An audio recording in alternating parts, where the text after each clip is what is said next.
Bonjour, bonjour. Aujourd'hui, on va vous parler de Lego LV 1.5. Ça te plaît, Lisa? Moi, je voulais un rose. Bon, alors petit changement par rapport au système habituel. Je ne ferai pas une revue complète du marqueur parce qu'ici, il est trop proche du 1.1 ou de l'LV1. Donc, je vais juste parler de la différence qui existe entre les différents modèles. Moi, je voulais un rose. Elle va me casser les couilles. Bon, donc ici, donc c'est un LV 1.5. Donc les différences sont par rapport. Je vais surtout le comparer par rapport au LV1 où les différences sont plus marquées. Vous avez le shaft FR, pas le shaft FR, le shaft Pro type, pardon, le shaft 5. Alors comparé au LV1, la forme est différente. C'est exactement le même canon à l'intérieur. Hein. Vous avez compris? Oui, on a bien compris, merci.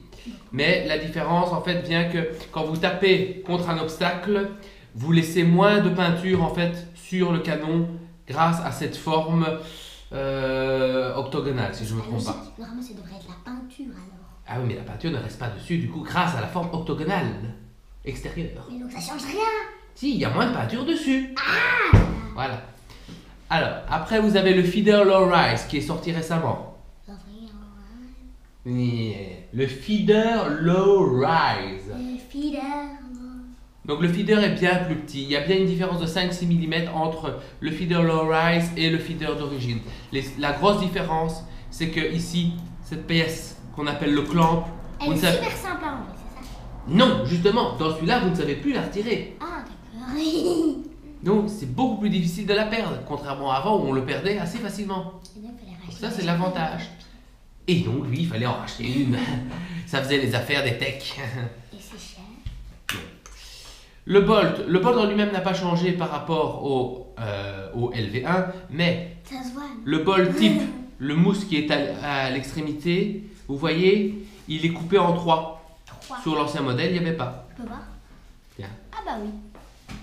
Donc ça. Hop. Alors, voilà, il faut l'enlever dedans. Différence suivante, la gâchette blade, donc c'est une gâchette en virgule, pas un S comme on voyait d'habitude. À mon avis, ça c'est plus un phénomène de mode, ils ont voulu changer. Je peux la dire. Attends après. Ah oui, je sais que vous voulez un rose. Non. Le hasard a changé. Vous me direz en soi, on s'en fout du hasard tant qu'il laisse passer l'air. Mais sur les anciens modèles, à partir du LV1 jusque maintenant en fait, jusque le CS 1.5 d'ailleurs, donc il y a un joint ici entre les deux. Sur l'ancien modèle, ce joint avait tendance à sortir. Qu'on voulait ou non, un jour il finissait par sortir. Sur quasi tous les modèles, c'est arrivé. Ici, ils ont réglé le problème. Donc le joint qui est dedans, qui est un 18x2 NBR 70, ne sortira plus, normalement. On croise les doigts. Voilà, alors ça, c'est les différences notables entre le LV1 et le 1.5. Bon, il y a bien sûr le grip avant qu'on retrouve sur le 1.1, qui n'est pas en deux parties. Donc lui, bon, c'est une différence entre le 1.1 et le 1 et le 1.5. Mais bon, on ne le retrouve pas. C'est pour indiquer le sens de la vélocité. C'est quoi Oui, il y a une flèche au bout.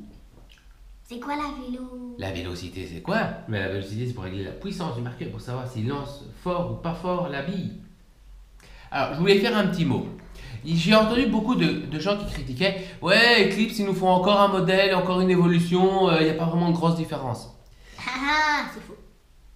Effectivement, c'est faux, il y a déjà des différences. Mais je vous expliquerai en 2-3 mots pourquoi. Eclipse est une des rares marques qui produisent eux-mêmes, je veux dire bien eux-mêmes, les corps des marqueurs. Ils ont une machine en Angleterre pour les tailler, contrairement à d'autres marques. Bon, il y a d'autres marques qui les ont, il y en a qui n'ont pas, bon, Eclipse en a une. Donc Eclipse, quand ils lancent une production de marqueurs, ils en produisent une certaine quantité. Quand ils arrivent au bout, ben, il n'y en a plus, tout simplement. C'est malin. Et s'il n'y en a plus, donc il n'y a plus de marqueurs à vendre. Donc ça, Eclipse ne veut pas. Il veut continuer à vendre des marqueurs, fatalement. Et quoi de mieux? Il a qu'à refaire les autres, il a déjà fait, c'est ça un peu. Ouais, mais autant que, si c'est pour en refaire un, autant un peu le changer. Pour le plaisir. Et donc appeler à nouveau, changer le modèle, utiliser un autre nom. Ah, écoute, si tu veux changer, t'en as beaucoup des bleus. Alors t'as qu'à prendre un rose si tu veux changer.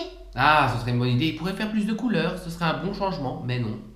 Ils ont juste changé le design du marqueur. Non, il n'y a pas de mauve. Ah, ok. Ils ont changé tout le design du marqueur. Ça, c'est turquoise. C'est turquoise, oui. Ça, c'est jaune. Oui, mais tu peux me laisser terminer mes phrases. D'accord.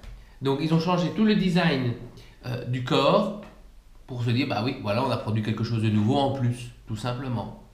C'est ce qui s'est passé avec le CS1, le CS1.5. Ils ont changé un peu le design et hop, on balance à nouveau. Et au passage, on lance des nouveautés qui vont améliorer le marqueur. C'est un peu un upgrade finalement. Voilà, voilà. Donc, ne vous prenez pas la tête en vous disant hey, il n'y a rien d'évolué. Non, non, il y a toujours une évolution et il y a toujours une raison. C'est sûr que s'il n'y a pas de vente, il n'y aura pas d'évolution des marqueurs. Il faut vendre, il faut faire de l'argent Et c'est quoi la raison? pour faire des évolutions de marqueurs. La raison, c'est ça ce que t'as dit là. Oui, c'est ça la raison.